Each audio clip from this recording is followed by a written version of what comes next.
Rachel Miller stood at the kitchen window, looking out at the manicured lawn of the house her husband Connor had built for them after 5 years of marriage. This was what she had to show for it. A beautiful home that felt more like a prison with each passing day. She heard the familiar rumble of Connor's truck pulling into the driveway right on time as always, predictable, dependable, boring. Rachel plastered on a smile as Connor walked through the door, his work boots leaving faint dusty marks on the hardwood floor. "Hey, babe," he called out, hanging his jacket was by the door. "Rachel, something smells good." She turned from the window, her smile not quite reaching her eyes. "Just a casserole, nothing special." Connor crossed the kitchen and gave her a quick peck on the cheek. "You know I love your cooking. How was your day?" "Oh, you know the usual." Her voice was flat. "Just another day at the office." Connor nodded, grabbing a beer from the fridge. "Well, I got some good news. I landed that big contract. It looks like we might be able to take that vacation you've been wanting." Rachel's smile faltered for a moment. A vacation. More time alone with Connor. The thought made her stomach churn. "That's great, honey," she said, forcing enthusiasm into her voice. "I'm so proud of you." As they sat down to eat, Rachel found herself studying Connor's face. He was handsome in a rugged sort of way, strong jaw, kind eyes. The same face she'd fallen in love with years ago. So why did looking at him now fill her with a sense of restlessness? Connor talked about his day, going over the details of his latest project. Rachel nodded along, making that she was interested, but her mind was elsewhere. She thought about Troy, her co-worker, and the way he looked at her during their last meeting. The spark in his eyes when their hands brushed as he handed her a report. "Rachel, you okay?" Connor's voice snapped her back to reality. She blinked, realizing she'd been pushing her food around her plate. "Sorry, just tired from a long day," she said. Connor reached across the table, taking her hand in his. His palm was rough with calluses. "I know I've been working a lot lately," he said. "How about we do something this weekend?" "Just the two of us." Rachel nodded, feeling guilty. She was sure that would be nice later on.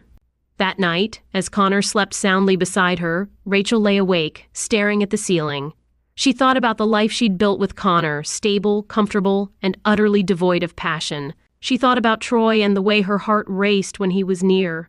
She let out a quiet sigh and slipped out of bed, patting her way to the bathroom. She stared at her reflection in the mirror, barely recognizing the woman looking back. When had she become this person? This liar, this cheat? The next morning, Rachel arrived at the office early. She told herself it was to get a head start on her work, but deep down she knew the real reason Troy always came in early, too. As if on cue, she heard his voice from the break room. Well, look who's here bright and early, she thought, her heart skipping a beat as Troy leaned against the doorframe, coffee mug in hand. He was everything Connor wasn't. Younger, sleeker, with a dangerous glint in his eye that made her pulse quicken. "Just trying to stay on top of things," Rachel replied, her voice steadier than she felt. Troy's lips curled into a smirk. "Oh, I bet you are." He took a step closer, lowering his voice. "You know, I was thinking about you last night." Rachel felt her cheeks flush. "Troy, we can't hear." He chuckled, the sound sending a shiver down her spine. "Who said anything about here?" she replied. "I was thinking more along the lines of my place after work." Rachel knew she should say no. She thought about Connor, probably already at a job site, working hard to provide for them. But when she looked into Troy's eyes, all Rachel's thoughts of her husband faded away as she glanced around to make sure no one was listening. What time did Troy's grin widen? "I'll text you the details. Don't keep me waiting, Rachel." As he walked away, Rachel felt a mixture of excitement and dread settle in her stomach. She was really going to do this. She was going to cheat on her husband. The day crawled by, each minute feeling like an hour. Rachel found herself checking her phone constantly, waiting for Troy's message. When it finally came, her hands shook as she read the address at 5. Rachel got her things together and sent Connor a quick text to say she was working late and not to wait up. This was another lie to add to the growing pile. Troy's apartment was in a sleek, high-rise building.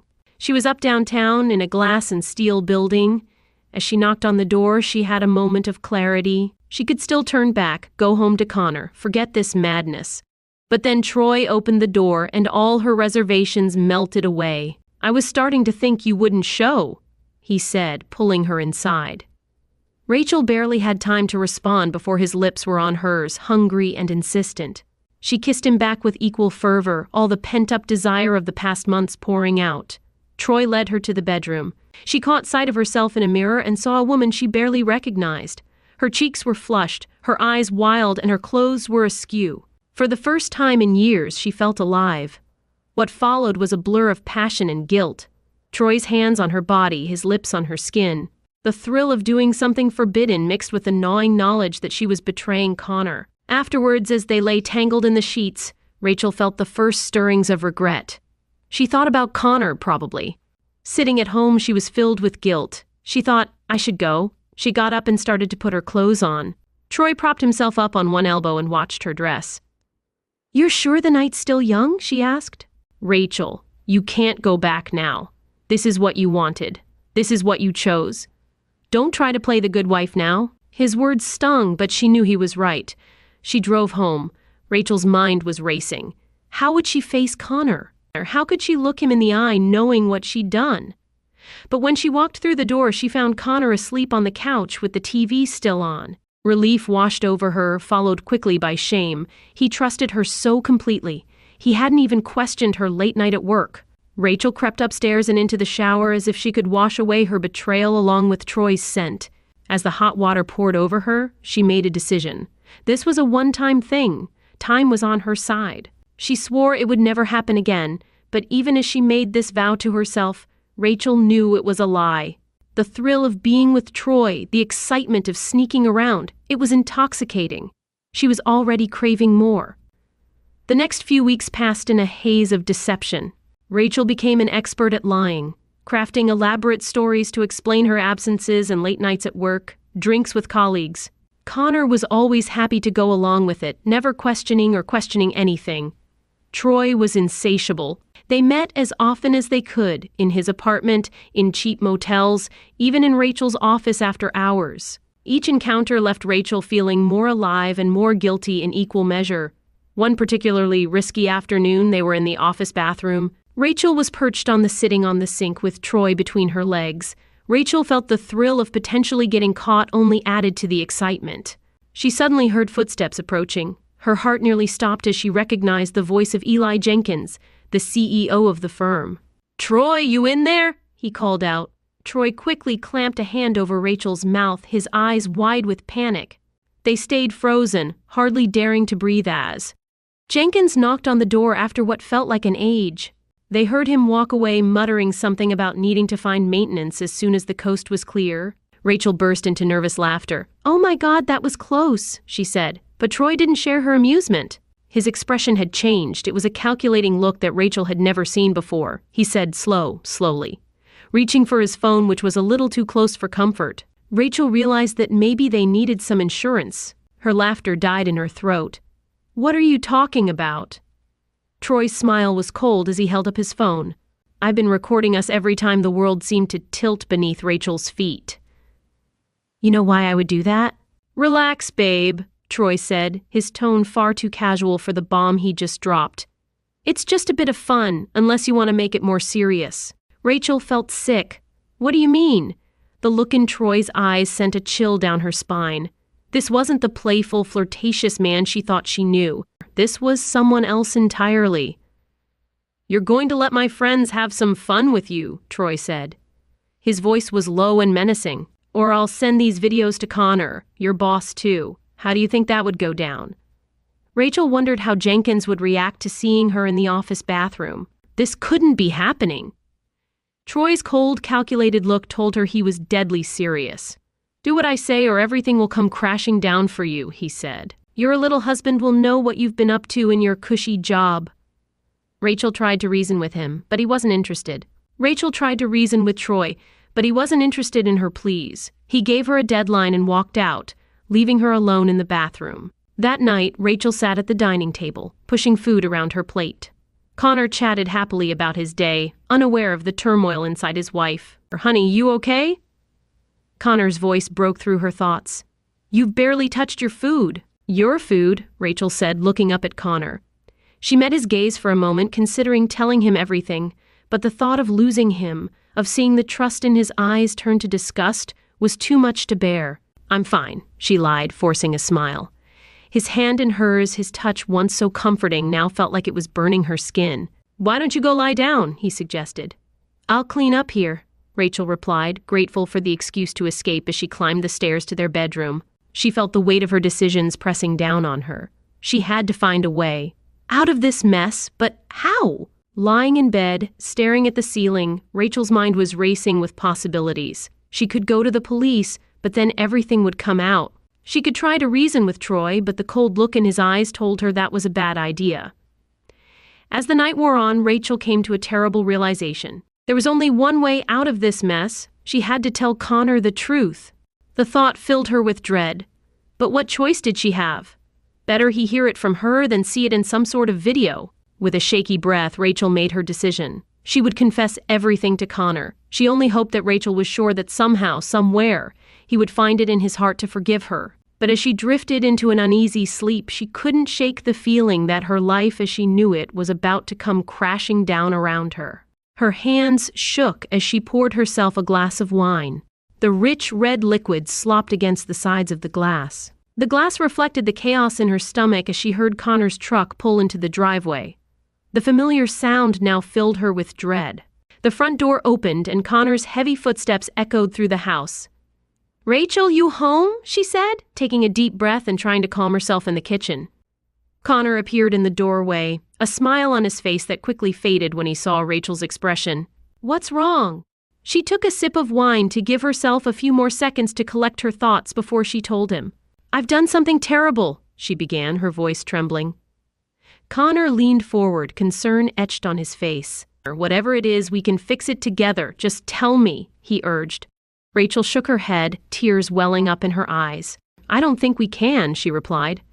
"I've been having an affair." The words hung in the air between them, heavy and suffocating. Connor sat perfectly still, his face a mask of disbelief. "An affair?" he repeated, his voice low and dangerous. "Troy from work. It's been going on for a few months now."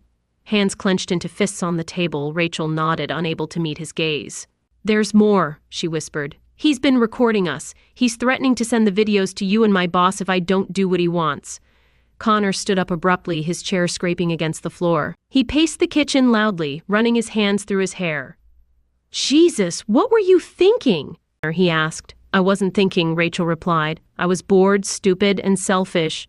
"I'm sorry," Connor said. "I'm sorry you think," she replied.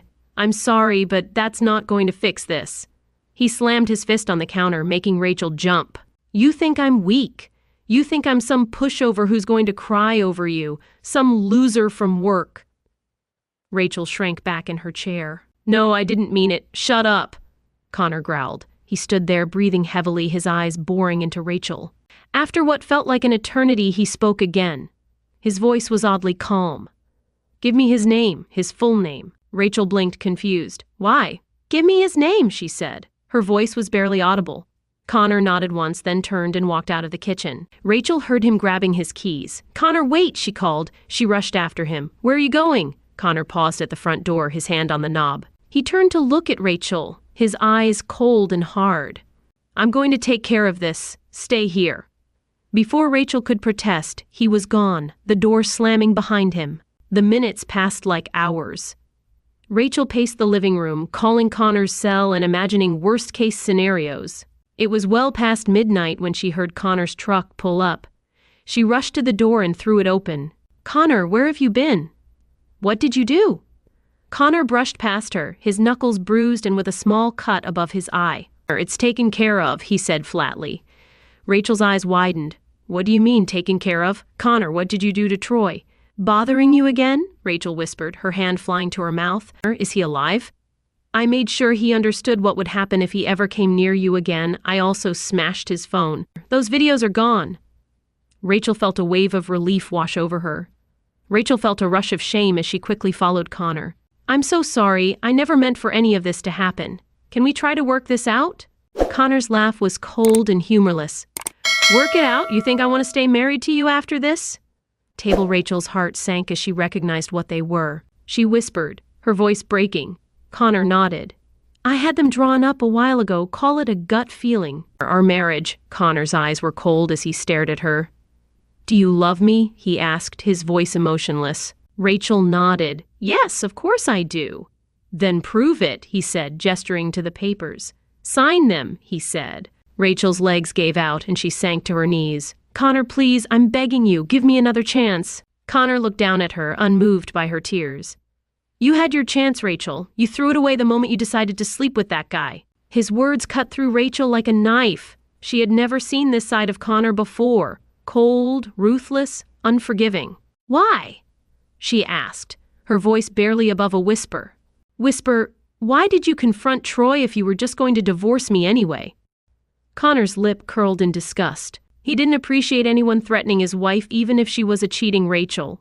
She flinched at his words. "I'm not," she said. "I made a mistake. I made a terrible mistake, but I'm not," Connor interrupted. There was no room for argument, so they were done. Rachel reached for the papers and signed her name on each marked line. She felt as though she was signing away her entire life when she was finished. Connor snatched the papers away and barely glanced at them before stuffing them back in his jacket pocket. "Pack your things?" He turned away from her, already saying his goodbyes. Rachel watched him walk away, feeling a bit lost. She asked, her voice small and broken, "Where am I supposed to go?" Connor paused at the foot of the stairs, not bothering to turn around. "That's not my problem anymore. You made your bed." Rachel was now lying it as Connor disappeared upstairs. She sat on the floor, surrounded by the ruins of her life. How had it come to this? How had she thrown away everything for a few moments of excitement? She thought about Troy, wondering what Connor had done to him. Part of her wanted to call to make sure he was okay, but she knew that would only make things worse, with a heavy heart. Rachel began to pack her things as she moved through the house, gathering clothes and personal items. Memories assailed her at every turn. The frame photo from their wedding day, the silly souvenir they'd bought on their honeymoon, the blanket Connor's mother had knitted for them last Christmas. Each item was a reminder of the life she had destroyed and the trust she had betrayed. "My mom knitted for us last Christmas." Each item was a reminder of the life she had destroyed and the trust she had betrayed. As the sun began to rise, Rachel stood in the entryway with her suitcases at her feet. She looked around the house one last time and saw Connor at the top of the stairs. "I really did love you," she said softly. Connor's expression didn't change. He seemed to think that wasn't enough. Rachel nodded, accepting his words.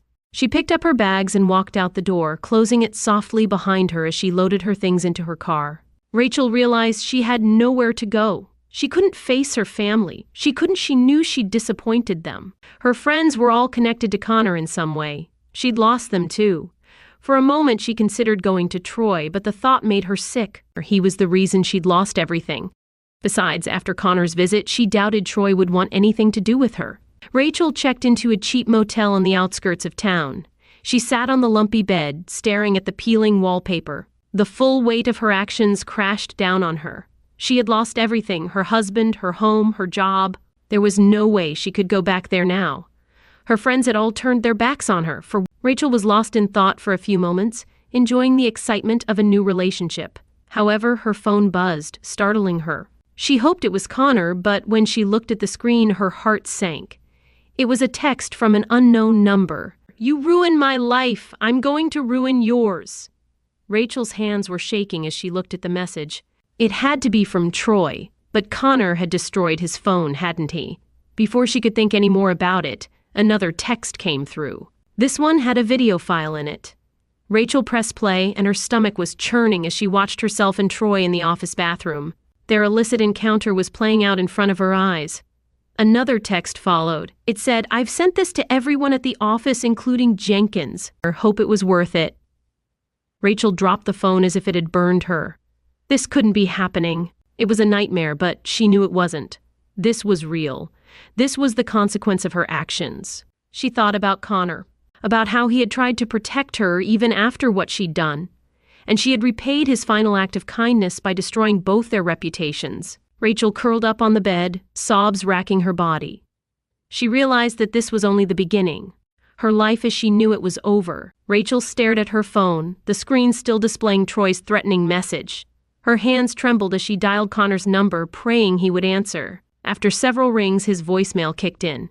"Connor, please," she pleaded, her voice cracking. "I know you hate me, but Troy sent the video to everyone at work. I don't know what to do. Please call me back." She ended the call and slumped onto the motel bed. How had her life fallen apart so completely in just a few days? The knock on the door made her jump. Her heart was racing. She approached the door, looking through the peephole. "Who is it? Open the door!" Rachel opened the door and saw Connor. He was standing there, his face a mask of barely contained fury. "Connor, I'm sorry, but why are you here?" He looked around the room, then back at her. Rachel felt her face burn with shame as she realized that her husband was the star of an office porn video. "I'm so sorry," she said. "Connor must have had a backup of the video. He sent it to everyone at work." "Yeah, I gathered that Connor snapped," she said. He ran a hand through his hair, and you could see the frustration in every movement. "Do you have any idea what this means?" he asked. "It's not just your reputation on the line, now it's mine too. Everyone knows you're my wife." "I'm so sorry," she whispered, tears streaming down her face. "I never meant for any of this to happen." Connor's laugh was cold and bitter. "You never meant for it to happen. What did you think was going to happen when you started messing around with that low life?" Rachel flinched at his words. "I wasn't thinking. I was stupid and selfish." "Save it," Connor interrupted. "I don't want to hear your excuses. I want to know what you're going to do about this mess you've created." Rachel blinked, confused. "What I'm going to do, Connor? I don't know what to do. I've lost everything. My job, our friends, you. You've hardened your heart and I'm not here to fix that. But this video affects me too, so you're going to fix it." Desperation crept into Rachel's voice as she asked. "I didn't know anything about it until after you'd resigned from your position." Rachel read through the email, feeling sick with each word. It was a complete mission of guilt, painting her as the sole responsible party.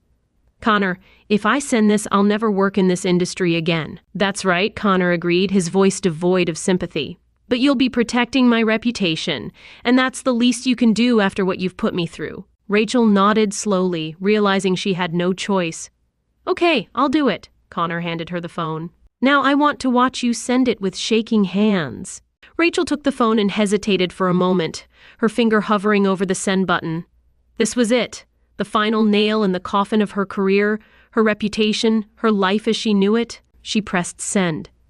Connor took the phone back, checking to make sure the email had gone through. Satisfied, he pocketed it and turned to leave. "Wait," Rachel called out. "What happens now?" Connor paused at the door, not bothering to answer. "Connor, please turn around now. You're on your own." Rachel begged. "Connor, please." "I messed up," she said. "I know I did, but I still love you. Can't we try to work this out?" Connor turned his eyes cold. "Love me. If you loved me, you wouldn't have slept with the first guy who gave you attention." "We're done," Rachel said. "The divorce papers are filed. It's over." Connor walked out, slamming the door behind him. Rachel sank to the floor, sobbing. She had lost everything, her marriage, her job, her dignity, and for what? A few moments of excitement with Troy. As if summoned by her thoughts, her phone buzzed with a text from Troy. "Hope you're happy you've ruined everything." Rachel stared at the message, anger suddenly boiling up inside her. She dialed Troy's number, surprising herself with how steady her voice was when he answered. "What do you want?" "Keep your mouth shut. You're a psycho husband. You nearly killed me. My husband was protecting me." Rachel shot back. "You clearly know nothing about this. Meet me at the coffee shop on 5th in an hour. Don't be late." She hung up before he could respond. Her mind racing, she didn't have a plan, but she knew she needed to confront Troy face to face. An hour later, Rachel was in a corner booth of the coffee shop, her eyes fixed on the door. When Troy walked in, she barely recognized him. His face was a mess of bruises.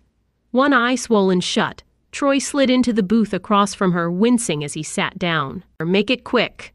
"I don't want to be seen with you," Rachel said, leaning forward and speaking in a low, dangerous voice. "You sent that video to everyone in my work. Why? Why did you do that? You ruined my life, you stupid bitch. Your husband beat me half to death and smashed my phone. I lost my job because I missed 2 days of work. I had to send that video from a burner phone, so you decided to ruin my life too." "I just made sure everyone knew what you are, Rachel," Troy sneered. Before she could think, her hand shot out and slapped Troy hard across his already bruised face. He yelled in pain, drawing looks from other patrons. "Listen to me," she said, her voice shaking with anger. "You're going to tell everyone that video was fake. You edited it or used deep fake technology. I don't care how you do it, but you're going to fix this." Troy rubbed his cheek and glared at her. "Why the hell would I do that?" Rachel smiled, her expression cold and humorless. "If you don't, I'll go to the police. I'll tell them you blackmailed me, that you threatened me." Between the two of us, they're going to believe the distraught wife over the office sleigh ball." "You wouldn't, Troy," she said, but uncertainty crept into his voice. "Try me," Rachel challenged. "You've taken everything from me. Troy, I have nothing left to lose. Can you say the same?" They stared at each other for a long moment, neither willing to back down. Finally, Troy. He looked away and said, "Fine, I'll send an email saying it was fake, but after that, I never want to see or hear from you again." "Got it," Rachel said, nodding. "Believe me, the feeling is mutual." She walked out of the coffee shop, feeling a small sense of victory.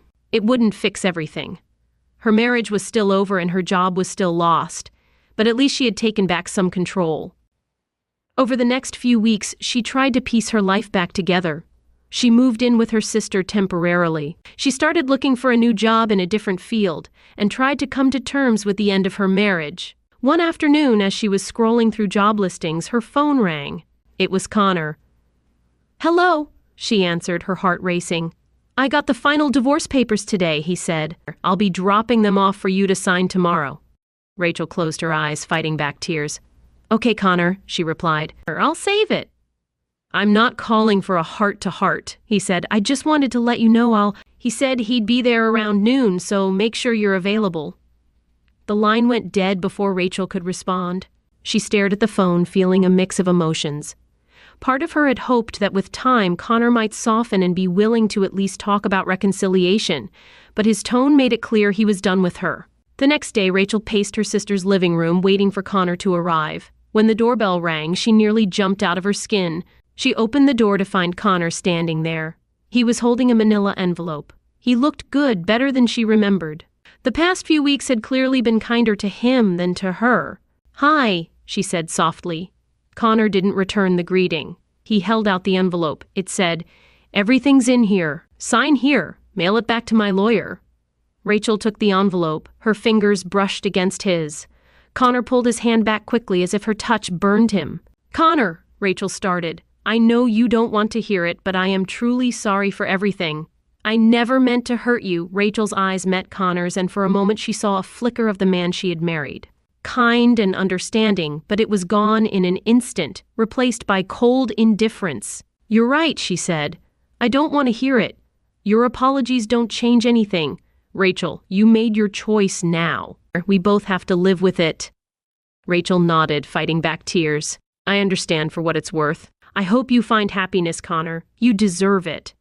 Connor's expression didn't change.